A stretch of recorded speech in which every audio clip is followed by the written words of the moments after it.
Folks, I'd also like to remind you we're close to capacity here. So if you see an empty seat, you might slide over and give another person a spot on the end of your row. We also, as you know, have overflow seating and live feed in Exhibit Hall B South.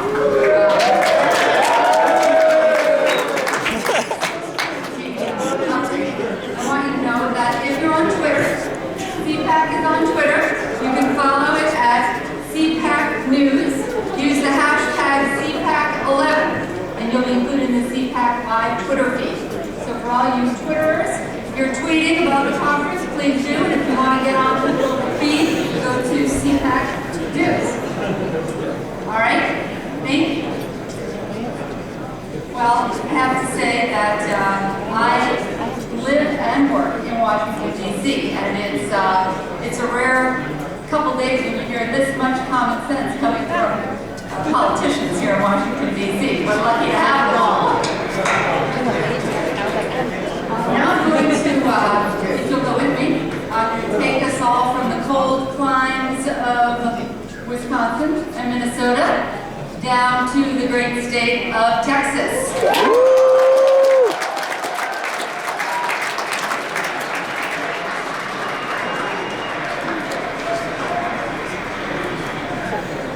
I'm not expecting a problem with this, but I'd like to encourage you all, please be respectful, be a good, honorable audience to each of our speakers. We have an exciting one coming up, and I'm going to introduce for you now Jeffrey.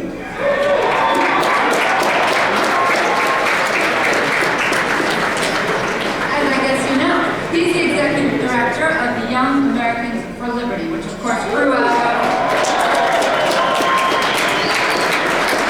of Students for Ron Paul. As you know, back in the 2008 campaign, Students for Ron Paul mobilized 26,000 students in 500 different college and high school groups, all 50 states in the country. And Jeff is going to come on to introduce our next speaker.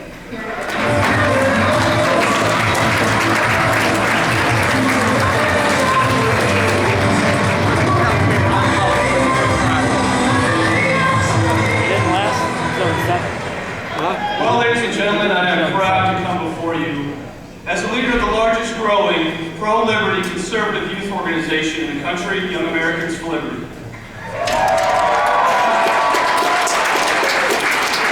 like the generation before us, another anti-establishment Republican candidate, Barry Goldwater, inspired a generation that led to the Reagan Revolution. And today, our next distinguished speaker has launched a revolution of his own and has given a voice to a new generation. Good. A generation ready to rise up against government takeovers, bailouts, unconstitutional wars, and infringements on our civil liberties, and national debt that will crush our future. And so I ask you to rise to your feet and join me, put your hands together as I introduce the champion of the Constitution, Congressman Ron Paul.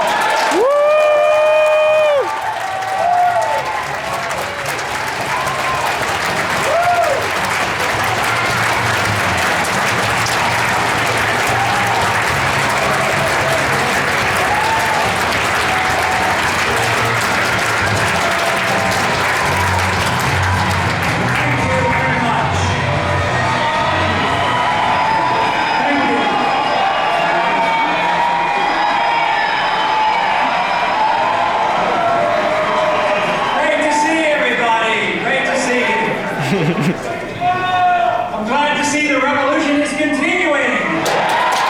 Yeah. Some of the results of the revolution a few years ago, and that was last year's election. I understand we had a few new members sent to Congress. We have you to thank you for.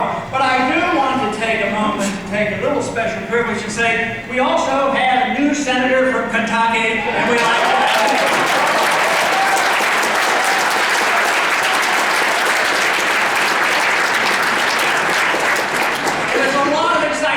going on. There is truly a revolution going on in this country. And we've been dealing with this and encouraging it because I do believe that we live in a time where we do need a change in attitude, a change in ideas.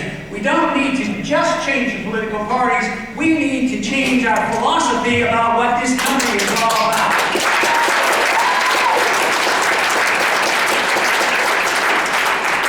This past week we had a pretty good victory for the freedom movement. We had a vote come up all of a sudden under suspension, and it had to do with the Patriot Act. And the Patriot Act we know has nothing to do with patriotism. They always made it opposite of what it is. The Patriot Act is literally the destruction of the Fourth Amendment. That's what it's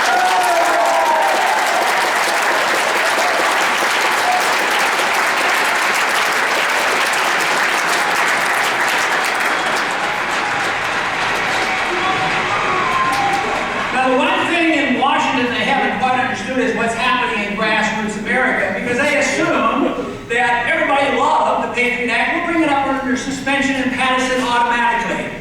Well, we did get a majority vote, but they didn't pass it automatically with a 2/3 vote, sending a message that this country is waking up and we want to protect our civil liberties as well as our economic liberties.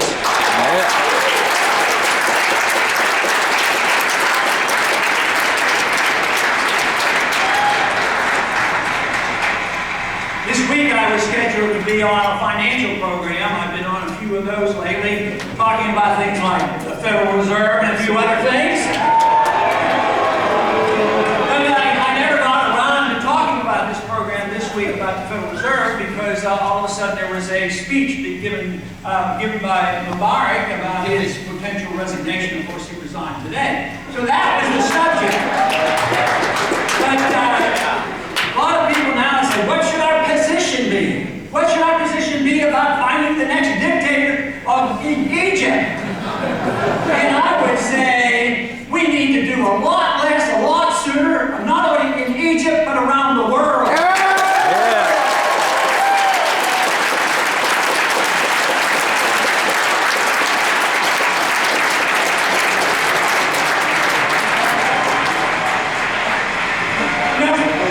Some people want to argue with us about that and say we have a moral responsibility to spread our goodness around the world, and it's our obligation to do that.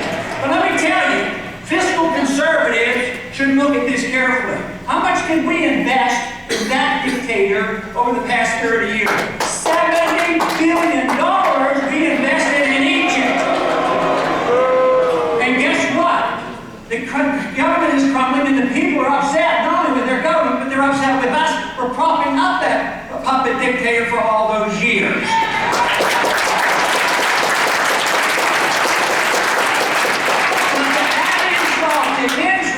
Where do you think the money went? To Swiss bank account. That family, the American family, has 40, 50, 60 million dollars, nobody knows, stashed away in other countries, other areas. Of your money, that is true. Now, you know, it used to be that conservatives were against foreign aid. I'm still against foreign aid for everybody. Yeah.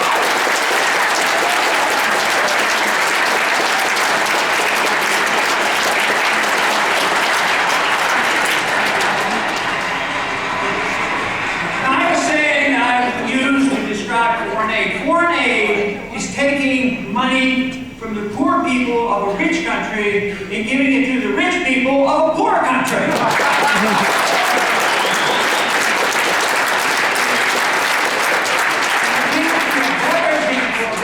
What we did with Egypt. We took money from you, made people poor, it contributed to our debt, billions and billions of dollars, and all we get is chaos from it and instability. There's nothing wrong with what the founders talked about. They talked about having friendships and trading, getting along with people, and staying out of the entangling alliance and the internal affairs of foreign nations.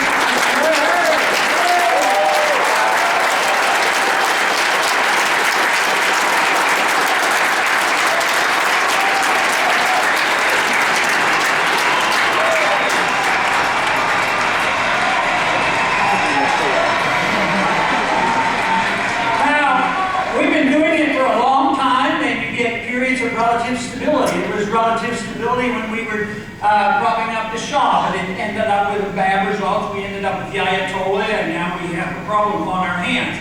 But all of the Middle East is unstable because of this. Now it's Tunisia, now it's Egypt, and it's going to keep going because all the problems are there because the people don't like us propping up their dictators no more than we would like if a foreign country came in here and propped up a dictator in our country.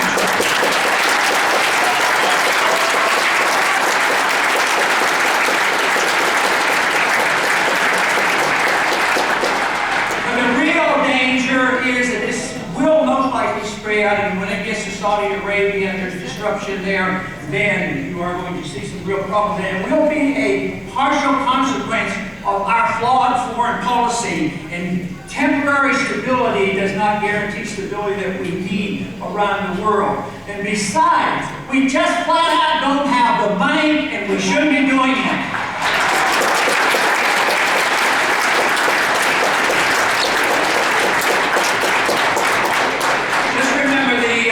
Soviet system did not collapse because we had to fight them. They collapsed for economic reasons. Guess where their final plunge was on their empire? Afghanistan. So it makes no sense for us to think that we can keep troops in 135 countries, 900 bases, and think we can do it forever. So no matter how badly you want us to do that, it's time to reassess that foreign policy. It's time for us to bring troops home. We've had troops in Japan since World War II and in Germany. Why are they?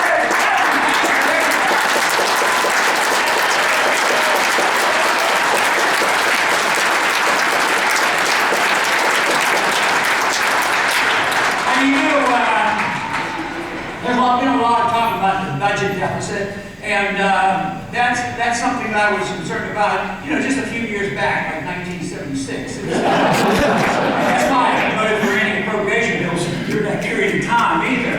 But people are starting to recognize it's bad. We have to do something about it. We have to have a balanced budget and all these things. But unfortunately, even in spite of the improvement in Congress right now, we don't have the votes, which is tragic.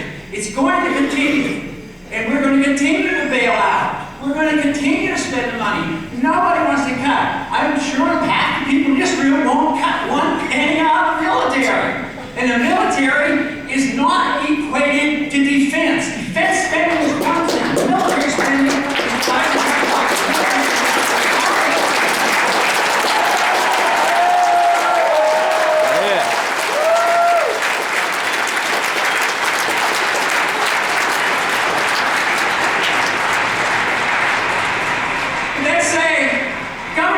As you all, I'm sure, would agree, it's out of control, and it's very hard for us to get a handle on. So let's say we even theoretically, a miracle happened, and we balanced the budget where we are today. It would be still a disaster because we're spending too much money. But it wouldn't change a whole lot. When a crisis comes, guess what happens? Guess who does the bailing out? The Fed. Federal Reserve used $4 billion to pass out without congressional approval, and most people say, oh, well, that's the Federal Reserve's job to do that. No, it is our job to check up and find what the Federal Reserve has done, audit them, and find out who their buddies are. Yeah.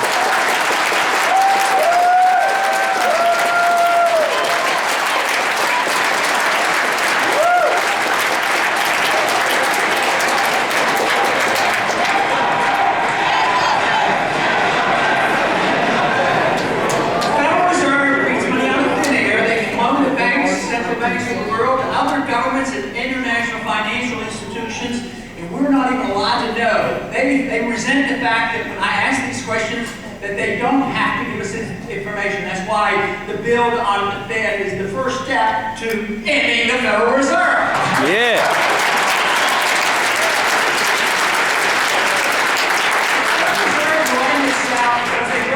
The dollars since the Fed came into existence since 1913. They've eliminated 98% of the value of the 1913 dollar, and it's continuing erosion.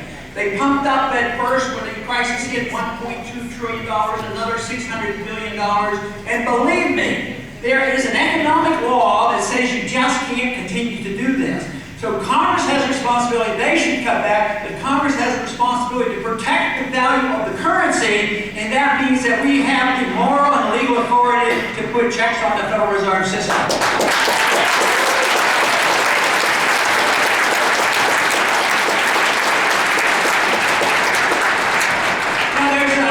There's been a lot of talk about bipartisanship after the election. We need bipartisanship. And, in some ways that might be true, but I'll tell you what I think about it. I believe that we've had way too much bipartisanship for about 60 years. Yeah.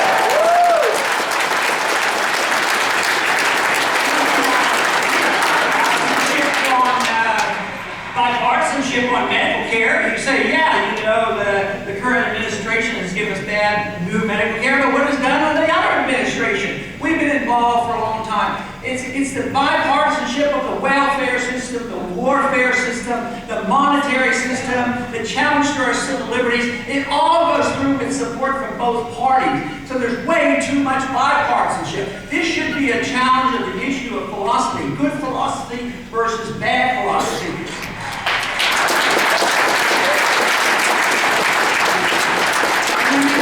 When you can agree on something, you should make coalitions with whoever will agree with you and come together.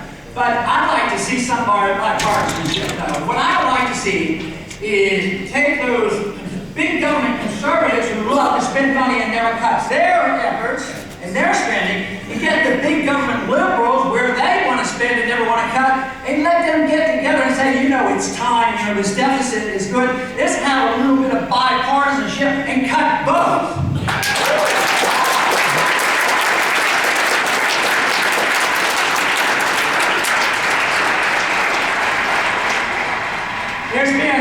There's been talk lately about American exceptionalism. Man, we like to talk about that. I think that we certainly live in an exceptional country. We have been blessed. It's been the greatest country, most freedom, most prosperity. My concern is I'm afraid we're losing it. I'm afraid we've given up on our emotions and liberty.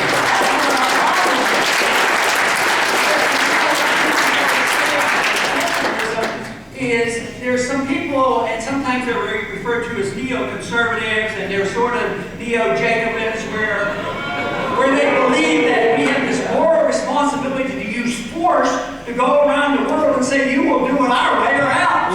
Well, force doesn't work. It never works.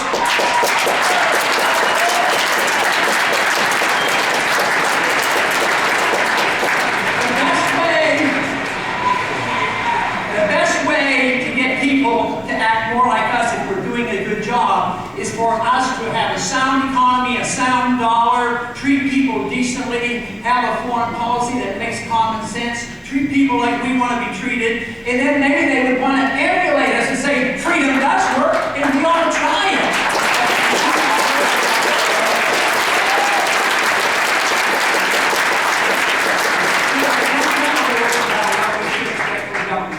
The First Amendment is a great amendment. Freedom of expression is protected. The government shall write no laws in reference to our freedom of expression. It doesn't say that we are to have an expression of only the non-controversial ideas. It's freedom of expression.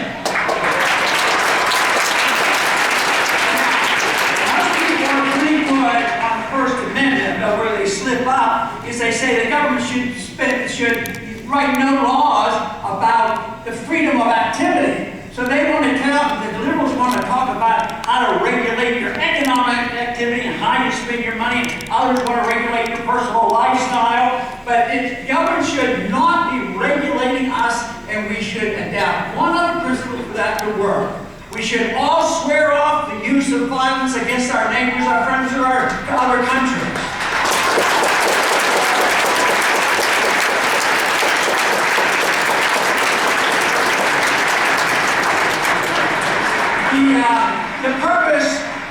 The purpose of all political activities, from my viewpoint, is to promote liberty. Liberty is the most important our government. If we have a free go about our business and do our very best, work toward virtuous things and work toward excellence. When government takes over the role of making us virtuous and making us excellent and redistributing the wealth, they only do it at the expense of liberty, and that's why we're in such terrible shape today, is because we've allowed the government to be so much involved. Government should never be able to do anything you can't do.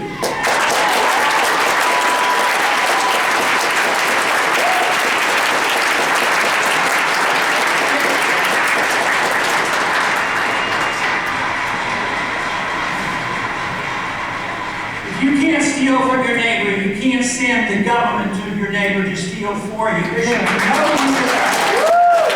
Yeah.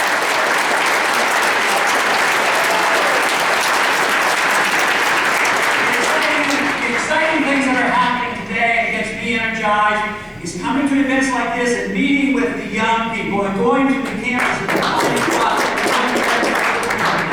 and believe me, the ideas and the principles of liberty are alive and well in the next generation, and there's every reason in the world for us to be optimistic about what's coming.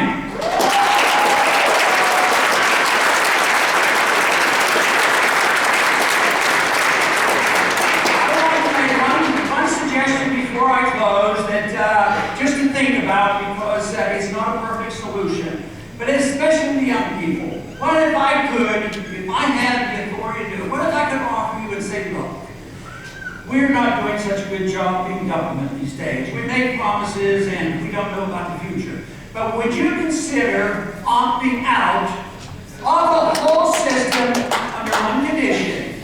You pay 10% of your income, but you take care of yourself. Don't ask the government for anything. Yeah.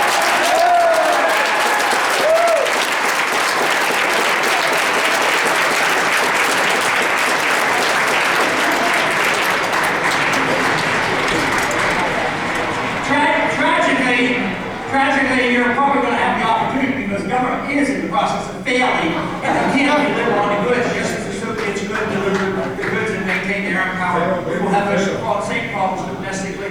We face serious economic problems as this dollar crisis evolves. But let me close with comments from Sam Adams. He says, don't worry about it if we're not a majority. All we need is a minority keen on spreading the brush fires of liberty in the minds of men.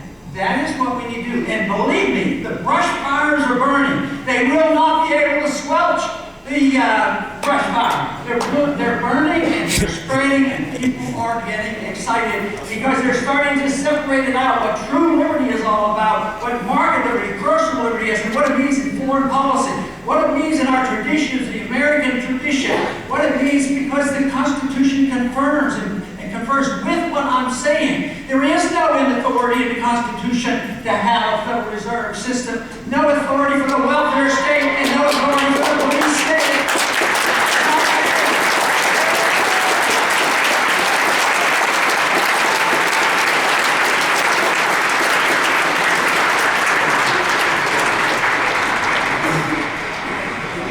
So we should all assume personal responsibility for promoting the ideas of liberty.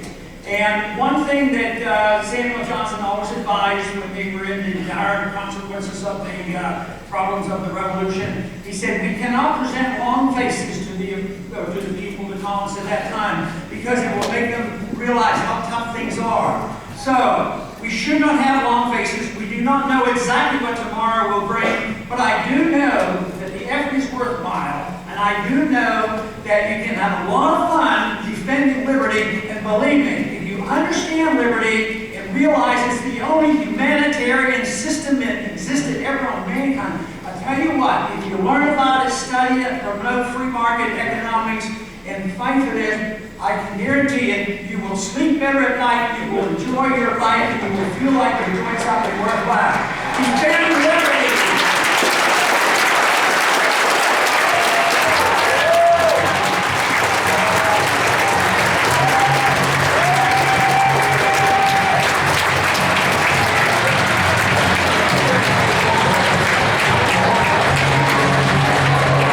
Yeah. Just what we need. No lights.